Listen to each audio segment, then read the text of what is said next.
Assalamualaikum warahmatullahi wabarakatuh. Selamat datang di channel Bunda Anissa. Hari ini aku mau share tentang Dava. Mungkin banyak orang yang belum tahu tentang Dava, dan kalau video ini dibuat berarti saya dan suami sudah benar-benar siap untuk share tentang perkembangan Dava yang selama ini banyak orang yang belum tahu. Jadi kenapa sih Dava kok di usia sekarang belum bisa berkomunikasi dengan baik, tidak bisa berinteraksi dengan baik, terus tidak bisa berbaur dengan baik seperti anak pada umumnya? Apa yang salah sama Dava kok dia tidak bisa seperti anak yang pada umumnya? Jadi Dava sekarang usianya 2 tahun 4 bulan, dan Dava didiagnosa dokter menyandang ASD atau Autism Spectrum Disorder.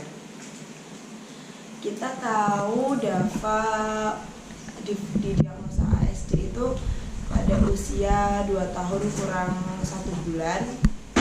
Waktu itu kita bawa ke dokter tumbuh kembang, dan benar di situ kita didiagnosa bahwa Dava itu memiliki gangguan spektrum autis.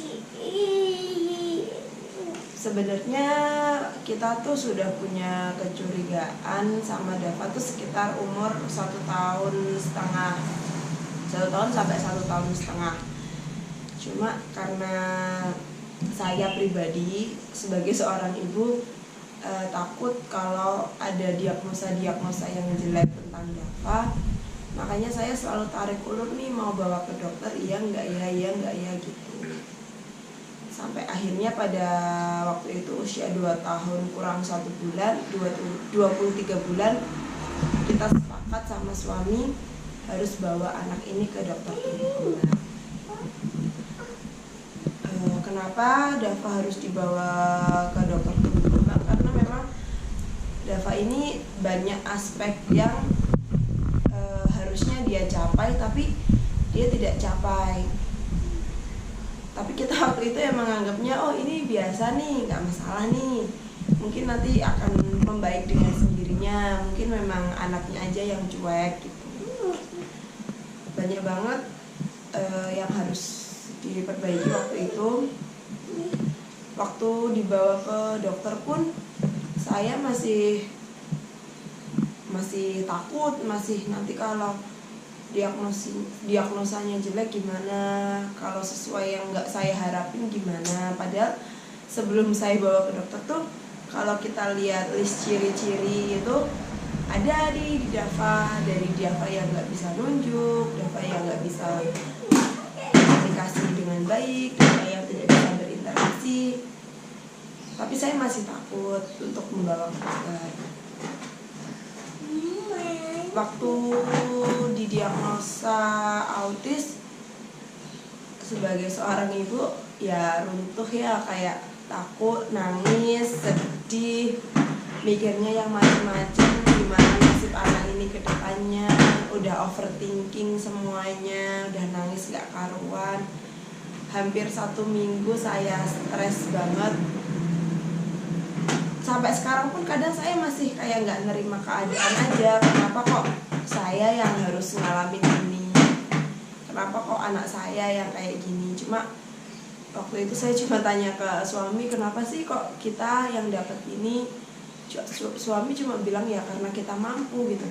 Sebenarnya waktu dijawab kayak gitu tuh hati kayak sebel. Ya kan menurutnya kita mampu, kalau menurut aku sendiri ya aku nggak mampu gitu loh ngalamin ini gitu. Tapi ya sekarang aku udah mencoba untuk ikhlas, udah pasrah. Pedomannya sekarang karena memang aku nggak minta Dava seperti ini, aku dikasihnya seperti ini, jadi aku harus terima dengan baik Dava. Terus apa aja sih yang kita lakukan selama kita ke dokter tuh November akhir atau Desember awal gitu. Jadi dari situ sampai sekarang kita udah banyak treatment yang kita lakukan setelah kita Dava didiagnosa autis ini. Jadi waktu itu dokter langsung menyarankan kita untuk terapi sensori integrasi. Waktu itu kita nyari terapinya tuh susah sekali karena memang lagi pandemi. Terus akhirnya kita dapatnya di Solo. Di Solo kita ada terapi okupasi, kita jalan 2 bulan, terus ditambah terapi bicara. Sekarang berarti dari Desember, Januari, Februari, Maret, udah 5 bulanan, 4 bulanan lah kita udah terapi okupasi, terus 2 bulanan terapi bicara. Terus selain itu kita juga tambah terapi neuro. Neuro ini baru menjelang 1 bulanan gitu. Kita neuronya di dekat rumah.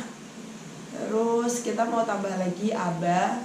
Nanti kita coba setelah pertengahan Juni. Selain itu nanti kita juga mau masukin DAFA ke sekolah. Terus selama ini perkembangannya apa aja ya? Jadi DAFA tuh dulu termasuk anak yang parah banget. Bukan parah sih nek menurutnya. Diagnosanya tuh ringan. Cuma dia parah dalam hal nggak mau mengungkapkan apa yang dia mau gitu. Dia cenderung sendiri gitu, nggak mau ngumpul sama teman-temannya. Kita nggak mau, tatapan matanya tuh nggak mau sama saya, sama ibunya aja tatapan mata nggak mau. Makanya kadang saya suka bingung nih, orang-orang selalu gini, oh DAFA kok gini ya, oh coba kok kayak gini gitu. Ya aku mau jelasin gimana pun ya memang DAFA berbeda. DAFA ini spesial anaknya. Dia kan punya adik nih, adiknya umur 8 bulan tapi eye contact-nya udah baik, dipanggil udah noleh, udah bisa meniru. Tapi kan DAFA untuk usia waktu itu usia 2 tahun tuh, 2 tahun lebih 3 bulan tuh dia masih menirunya masih kurang. Tapi alhamdulillah selama ini terapi dia udah mulai banyak perkembangan. Jadi dulu tuh tatapan mata tuh nggak mau dipanggil nama, nggak mau. Makanya banyak orang yang ngira tuh DAFA tuh cuek, nggak mau dipanggil. Terus sekarang udah mau niru walaupun masih sedikit imitasinya. Terus udah mulai bisa berinteraksi walaupun belum banyak orang. Jadi DAFA ini tipikalnya harus pelan-pelan. Kalau dia berinteraksi sama banyak orang, dia akan mundur, dia akan main dengan dunianya sendiri lagi. Tapi ketika dia didekatin satu anak, terus diajak, ayo DAFA, ayo main gitu, dia mau. Jadi memang stimulasinya berbeda. Mungkin banyak orang yang ngira DAFA ini nggak boleh main sama teman-temannya atau gimana gitu. Enggak, sebenarnya tuh kita sangat open. DAFA boleh main sama siapapun asalkan memang anak ini tuh bisa nyetimulasi DAFA. Tapi ketika anaknya asik dengan, misalkan nih anak ini main sendiri, kan anak-anak biasanya suka main sendiri tuh. Terus DAFA dibiarin main sendiri tuh nggak bisa. Ya nggak bisa disalahin juga sih, karena memang DAFA emang beda. Terus apa lagi ya, sekarang tuh udah bisa tatapan mata, dipanggil udah mau gitu. Selain itu apa lagi ya, DAFA udah mulai, walaupun belum banyak perkembangannya tapi udah mulai mau diajak interaksi gitu.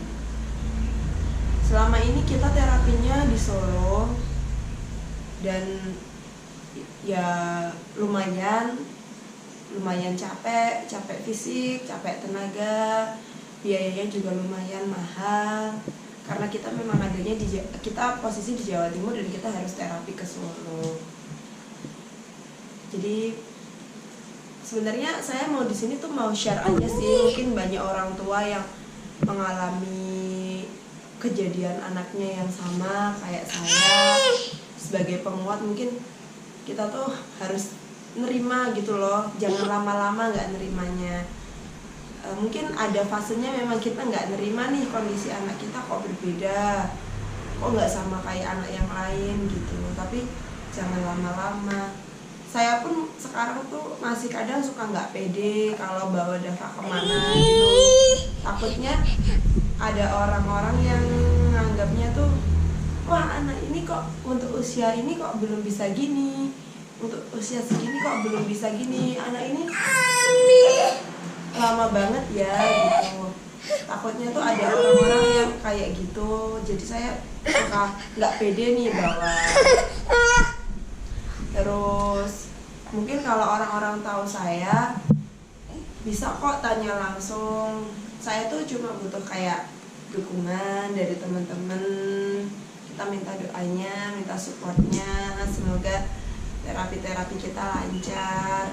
Soalnya tuh kita tuh memang melakukan terapi karena ini bukan penyakit, jadi kita nggak tahu kapan sembuh. Emang bukan penyakit, jadi bukan dikatakan sembuh, karena memang ini gangguan. Jadi gangguannya ini kebenarnya gimana, ya harus dengan terapi, bukan diobati. Jadi mohon dukungannya, mohon doanya, semoga saya, keluarga mampu sih. Terus Dava juga segera lepas terapi, bisa kembali, bisa normal seperti anak-anak lainnya. Dia bisa berkembang dengan baik, terus bisa berbaur dengan teman-teman lainnya, bisa kayak anak-anak yang lainnya. Nanti aku mau share tentang ciri-ciri apa aja yang diderita Dava, yang dialami Dava sebelum dia didiagnosa autis ini. Oke teman-teman, sekian video dari saya, semoga bisa menjadikan inspirasi. Mungkin ada orang tua yang memiliki anak-anak spesial lainnya di sana. Terima kasih. Wassalamualaikum. Bye-bye.